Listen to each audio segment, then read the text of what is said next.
Ed here with the Digital Digest, and today I wanted to share a video about the brand new iPhone 8, 8 Plus, and of course the yet-to-be-released iPhone X. Now, for those of you wondering what the difference between these phones are, I'll get into that through the course of this video. Of course, most importantly, the iPhone 8 already on store shelves, hasn't sold out. This is, interestingly enough, the first, or one of, I believe it's the first time, that Apple couldn't push these puppies immediately. No lines formed. If you really were in the market for the iPhone 8, hopefully you were coming from something that was not the iPhone 7, because it is really, I would say, a very incremental update. In terms of pricing, very similar to previous generations. You've got the iPhone 8, which sports a 4.7-inch display, the Plus sporting a 5.5-inch display. In terms of resolutions, of course, the larger display does sport the higher res 1080p, so slightly under 2K resolution, whereas the 4.7-inch display is sporting 750 by 1324, something that you really don't see anymore on smartphones. But of course, if you are, in the habit of really finding your creatured comforts in the iOS ecosystem, you're not going to care about that. And that, of course, is critical to Apple's entire game plan and strategy with the launch of these brand new handsets. Now, as I mentioned, they are not flying off shelves, and for good reason. If you own an iPhone 7, I couldn't tell you for a moment that it's warranted to pick up the iPhone 8 or 8 Plus. And that's exactly what Apple thinks too, which is why they have the iPhone X in their back pocket. And most, if not just about everyone, has speculated that's the reason the iPhone 8 hasn't been a sellout product in the Plus or non-Plus version. But also, you have to remember, as I've already mentioned, the iPhone 7 is almost very close to being the same device. Granted, iOS 11 is supposed to be optimized for the iPhone 8, 8 Plus, and iPhone X. After all, these are the first devices to actually ship with that version of the operating system. But in terms of actual hardware design changes, yes, you get that refresh, that new A11 chip, which is in theory the fastest mobile processor. I'll get to that later. 3 gigs of RAM, which doesn't sound like a lot in a world where phones like the Galaxy S8 have, the Note 8 has 6 gigs of RAM, and I potentially see that number only going up. And of course, you can make the argument, well, that's because iOS has a more lean operating system that is able to operate more efficiently. Believe what you will. Either way, the idea here is that Apple has sort of baited the market with the iPhone X. And what you heard in the background, of course, is my Note 8. And I am trying to give this as much parity as possible because Apple has always been the innovator, and that has changed over several, if not many years now. Whether you want to attribute that to Steve Jobs' demise, his passing, his death, or just a lack of ingenuity and creativity is really up to you. But again, if you own the iPhone 7, moving to the iPhone 8 really just brings wireless charging. And if that's a feature you've been waiting for, then you should have left Apple a long, long time ago, because that's been on the market since 2012, I think. And it is the same type of wireless fast charging that has been standard for the last, I think, 3 years, again, with other handset manufacturers. So while there's a lot to like about Apple bringing these sorts of features to their phones, in fact, the iPhone X sports an AMOLED. Congratulations. I mean, this is something that I thought Apple would do many years ago, but margins have always been more important than innovations, especially since Jobs, again, left the picture. And that's really what Apple's admitting here, in my opinion, is that they've got the iPhone 8, which was always a flagship device, has become really no longer an object of luxury, but rather the base model. And the 8 Plus, a bigger version. The 3 gigs of RAM, the A11 processor, and all of the terminology they want to affix to their 12 megapixel camera on the back and 7 megapixel camera on the front, will not change anything. The fact that it has enhanced selfie capability just speaks to a neuroses associated with narcissism. But that doesn't surprise me, because at the end of the day, and again, this is not an insult to Apple users, because I do see the beauty in what Apple has to offer. Unfortunately, that's all I see. And they haven't done what they have in years past, and what have forced so many manufacturers to take their game, their manufacturing, their creativity, their ingenuity, engineering, everything to another level. In fact, that's what has given birth to phones like the Galaxy Note 8. And if you talk about battery size or anything like that, then just forget it. I mean, obviously, if you're looking at specs, iPhones seem like they are relics of the past. Even the highest end iPhone X that still, again, has not yet been released has specifications that really don't come close to the Galaxy Note 8. Forget about the Pixel XL2 or anything else. They just seem like they are 3 to 4 years behind. Now, of course, I don't mean that literally, but in terms of the way these spec sheets read, when you look at phones like this, I mean, yes, if you haven't realized already, you're looking at a static image. Congratulations.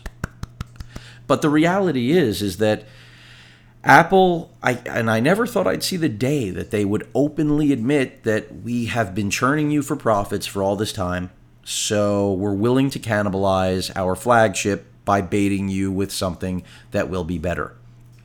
And that's not to say that they're the first company to do that. They're far from it. It's just that Apple has always been a staunch supporter of bringing out one product, all you can need, all you should possibly need, and being done with it. In fact, almost every Apple user I know is always very calm and sedate about getting their brand new iPhone because they know nothing better is going to come out for at least 1 year, whereas they know in the Android landscape, new phones come out every quarter. It's too much for them to deal with. They don't want to go through having lust for new devices in such a short time frame. Lust, aka buyer's remorse. Of course, the iPhone X announcement creates that buyer's remorse at the point of launch. So that's a failure to take off. And that's what we see right now with the inability to actually sell the iPhone 8 or 8 Plus in any form or fashion. From the numbers we have right now, a third of these phones, the active inventory, has actually moved. This may be the biggest flop in Apple's history. Now, with the X, I see a lot more potential. Granted, it has this chin for what they're calling, moving away from the physical button, all glass display. Again, AMOLED screen, which kudos for them finally spending a little bit more on what they're selling you for a fortune. And remember, I didn't really touch on pricing. The iPhone 8 Plus tops out at $950. The iPhone X base model begins at $999. These are US dollars, for those of you wondering. So what does that mean? It means that, again, the cannibalization is clear. Why on earth would you buy the 5.5-inch iPhone 8 Plus for $950? Granted, it's the 256 gig capacity model, when you could be getting the 64 gig iPhone X. Now, I know you can't expand the storage because Apple's been playing that game since day one. But when you talk about what you're actually paying for, which is engineering, design, performance, and any form of innovation at this point that Apple has to offer, the only place you're going to find it this year with Apple is in the iPhone X. And that's if you don't think the design is actually ugly. In fact, the iPhone X reminds me of a little bit of Xiaomi, the Nexus 6. All screen design, they remove the physical button, facial recognition, which, folks, by the way, is really iris scanning. I'm glad that they are pretending that it's more than that. They've already had a press conference where it failed to even work with their head of PR for this segment. So that's like the old Bill Gates blue screen of death moment. Oh, I'm going to show you this great piece of... Oh, it doesn't work. I mean, how many times can you get caught with your pants down and get away with it? And apparently Apple has infinite tries, or do they? Because, again, we don't know yet if the lack of expectation and sales, the low sales numbers for the iPhone 8 and 8 Plus are attributable to people, the general consumer, waiting for the iPhone X. Of course, putting the iPhone X back a little bit also baits all of you holiday shoppers. you're going to want that. That's going to be the buzz phone for the holiday, which I think Apple realized if they launched their phone in the middle of or towards the end of September, it's not going to necessarily carry the same weight, especially if it isn't selling out, if it's available, because part of what makes something hot is not being able to get it, right? Especially if you're an Apple user. So again, I want to be very clear. You probably haven't made it 10 minutes if you think I'm speaking down to you, and I'm not. I understand the entire segment for Apple. And again, this is the first time Apple has finally transitioned and caught up with the competition, at least in terms of understanding that they just can't keep cranking out the same stuff without any improvement, any design change. I mean, for Apple to change the form factor of their phones generally takes multiple cycles. So to see them carry one and bring out a new design in the same cycle is big. But when it comes to the fact that the iPhone X sports the same processor as the base model iPhone 8, they should be ashamed. It's the same A11 chip. And by the way, when I mentioned before that the A11 is the fastest chip on the market, bear in mind that that's like as if, based on what task is it actually performing? iOS is a lean OS that really doesn't have the multitasking capability or proficiency of Android.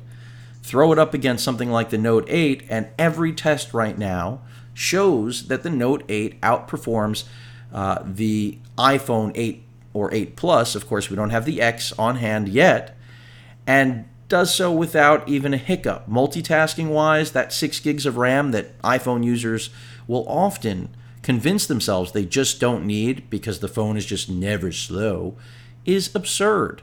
Inevitably, if you actually multitask and have enough things open, just like on your computer, it's going to slow down.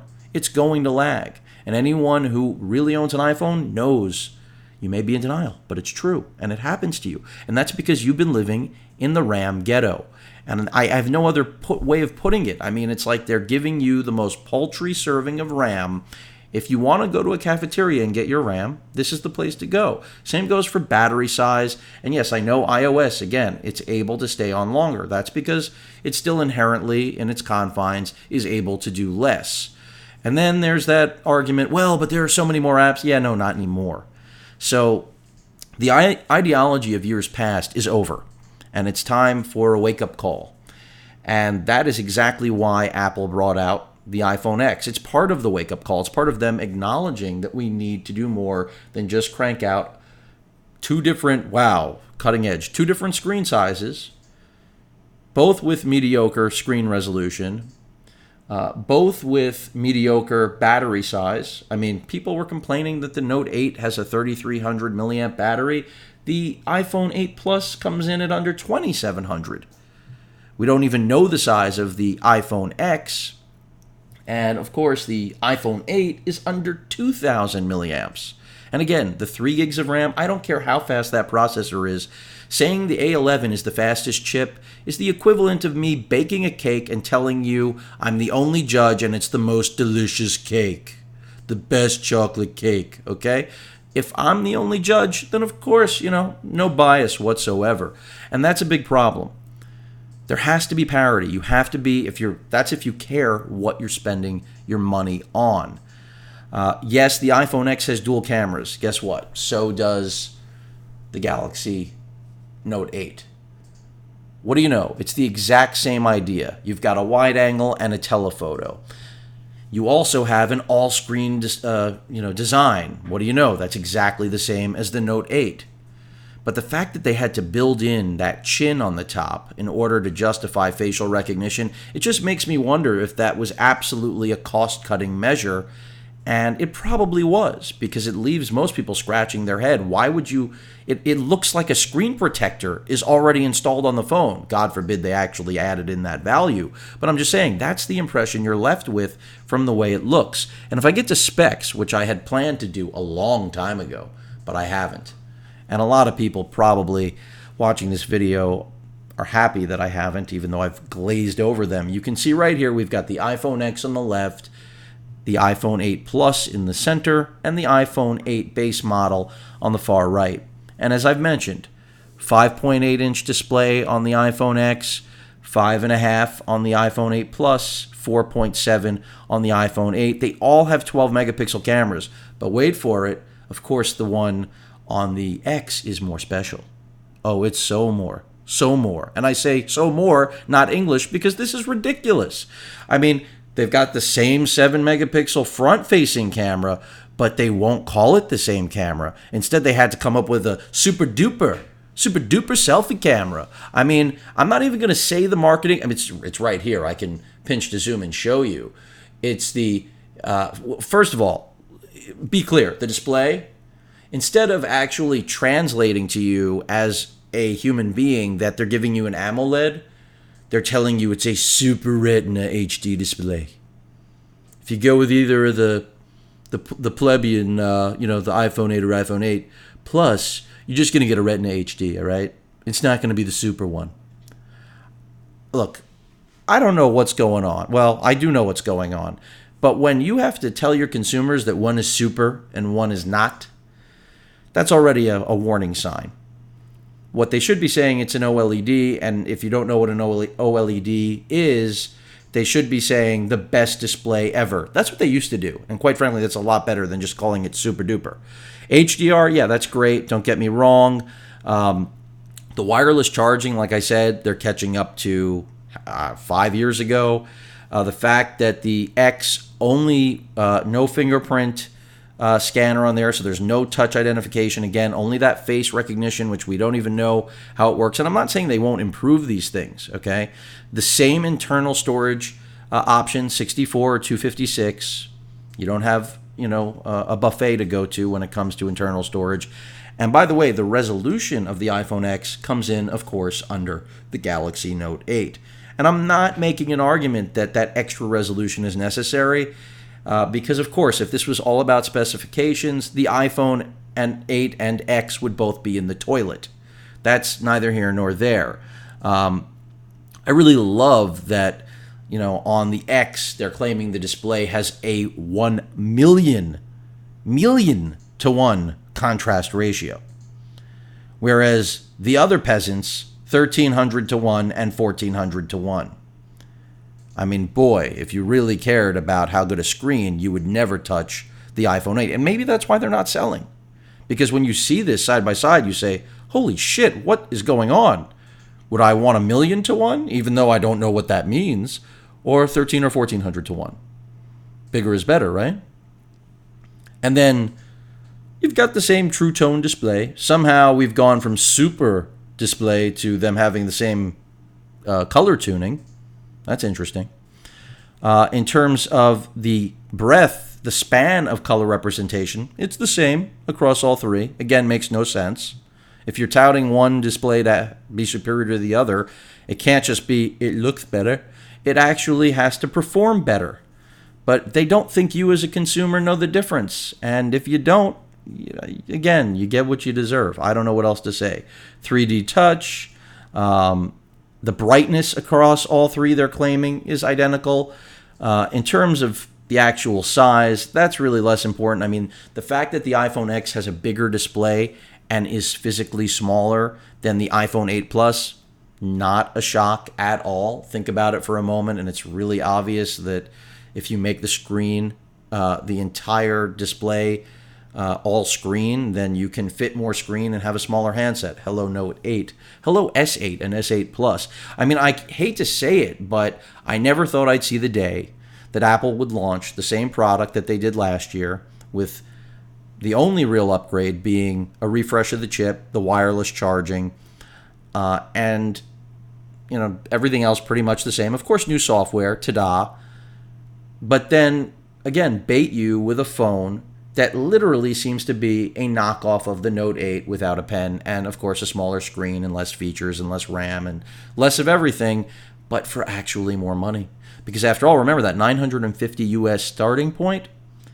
That's what the Note 8 costs. The only variant of the Note 8 with the expandable storage, 64 gig base, 6 gigs of RAM, 6.3-inch Super AMOLED display. By the way, basically, the majority, well, the screens at least, and many of the parts, as they always have been, except for when there was a spat in the past, are coming from Samsung to make your phone. So you're buying a rebranded Samsung. I mean, what can I tell you? This makes me sigh. So, yeah, you got splash, water, dust resistance. Great. Again, something that Sony started doing not a decade ago, but a long time ago. And most people didn't give a crap. Apple didn't, and it was like, oh, my phone's a GoPro. No, it's not. Your phone is not a GoPro. Granted, I do give them credit that their 4K video capture offers 60p, but I would never use it. But then again, I'm not their core audience. I'm not an iOS creature of habit that needs iOS 11, and without it, my life is incomplete. And that really is where you need to find yourself. It's no different than on their computer platform. There are plenty of people that simply can't look at Windows, and, on the other side, can't look at anything Apple's made for years. Forget about iOS.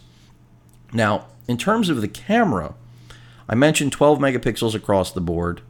I mentioned the dual cameras with the X as opposed to, and the 8 Plus, as opposed to the standard 8. You do not get the wide angle and telephoto combo. You also have dual optical image stabilization, something that real true image stabilization that is optical exists on the Note 8, for those of you unaware.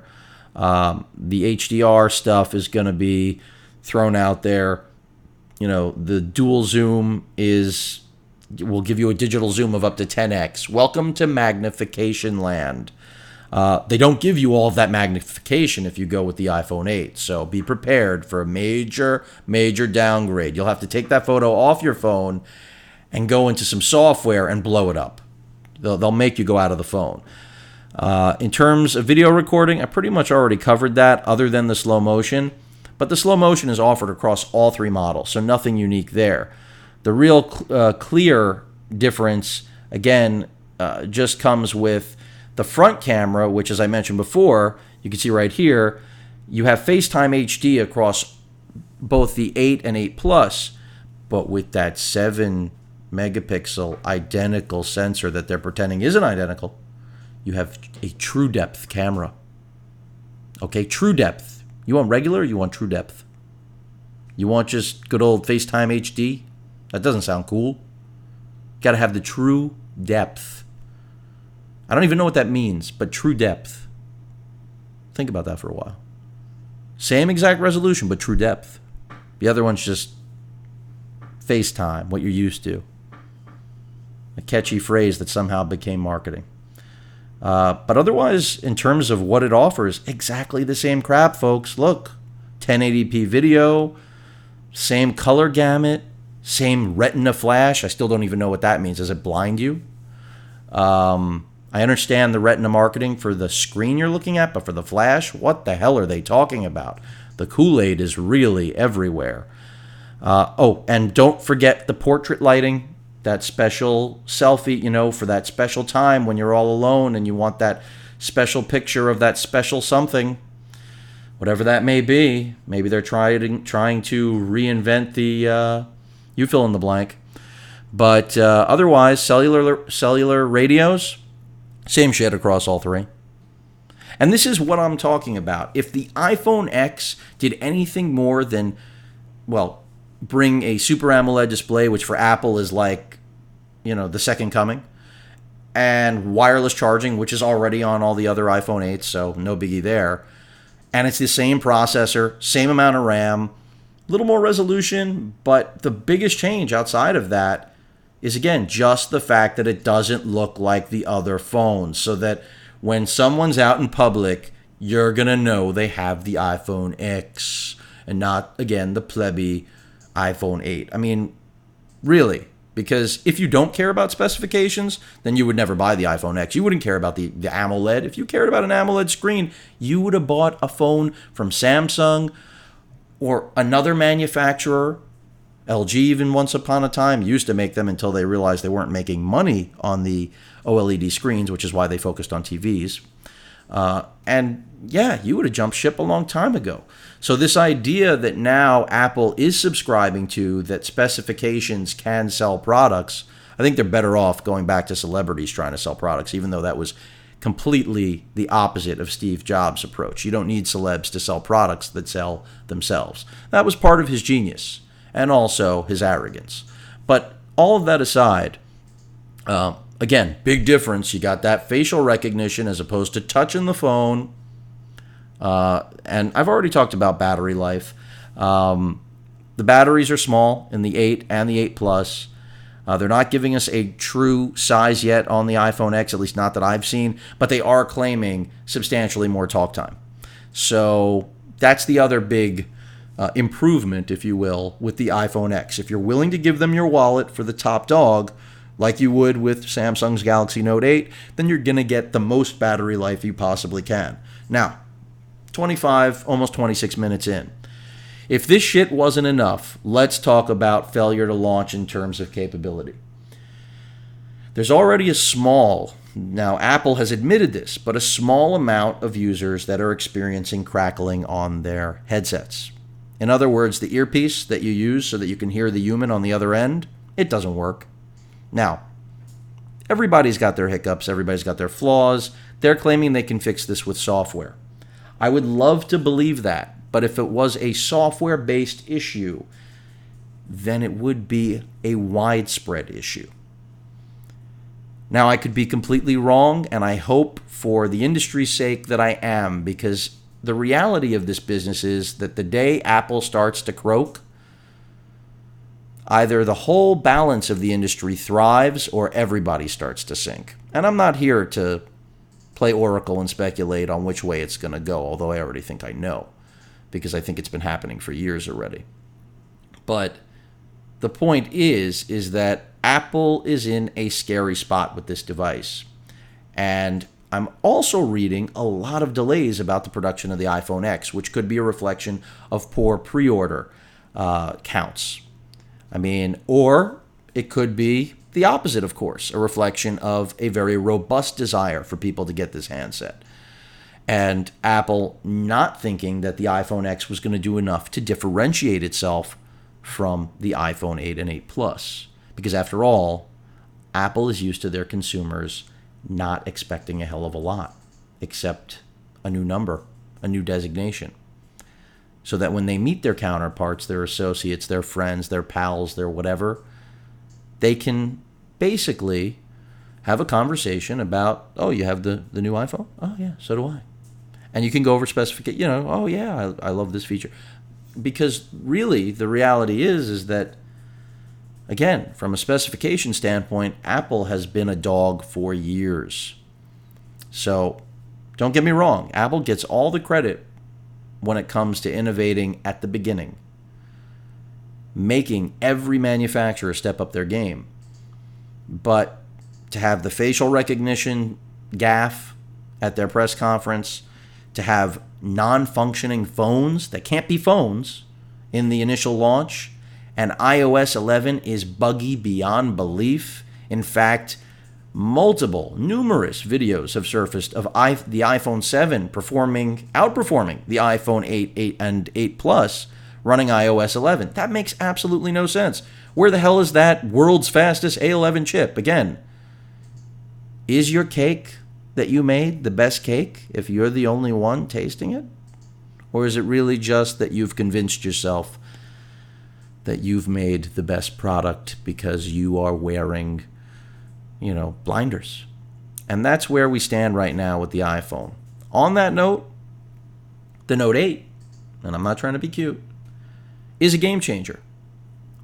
And when I think about how Apple, with the iPhone X, dumped the physical button, went all screen, facial recognition, of course it's retinal recognition with the Note 8, all these features, the dual cameras, the wide angle, that are both 12 megapixel, and then the optical zoom. This sounds like a knockoff of the Note 8, but a poor man's version that's actually more expensive. And I don't like using the expression poor man's because that's offensive to people that don't have means. And I take that back. I got to get that out of my vocabulary. It's just a shitty version of the Note 8. That's more appropriate. And at a higher price. And that, again, I marvel at the fact that every Apple user I ever knew always was enamored by the fact that until the next iPhone came out, they couldn't be disappointed because Apple wouldn't do that to them. Apple was too good. They wouldn't screw them. They wouldn't come out with an update 3 months later. But here, as I stated at the top of this video, they let every iPhone user know in advance, you can buy this piece of shit now or wait for the real phone later. I don't know who the hell thought that was a good idea, but it broke, in my opinion, the entire stronghold of Apple's marketing strategy ever since they introduced their very first iPhone, which, as we all know, was really just an MP3 player with cellular radios jammed into it. And that is really what made Steve Jobs brilliant. Kind of what, Elon Musk is trying to do with Tesla. Everyone thinks he's selling cars. He's really trying to take over the energy business. Any questions or comments, please feel free to post them. If you enjoyed this video, hit that like button. If you didn't, dislike it. That's cool with me. I don't give a shit. But again, hope you did enjoy it. Hope it was enlightening. Apple users, God bless you all. You do keep the market moving. But be careful with this. Apple has shown their hand. Oh, and as usual, please feel free to subscribe. Later.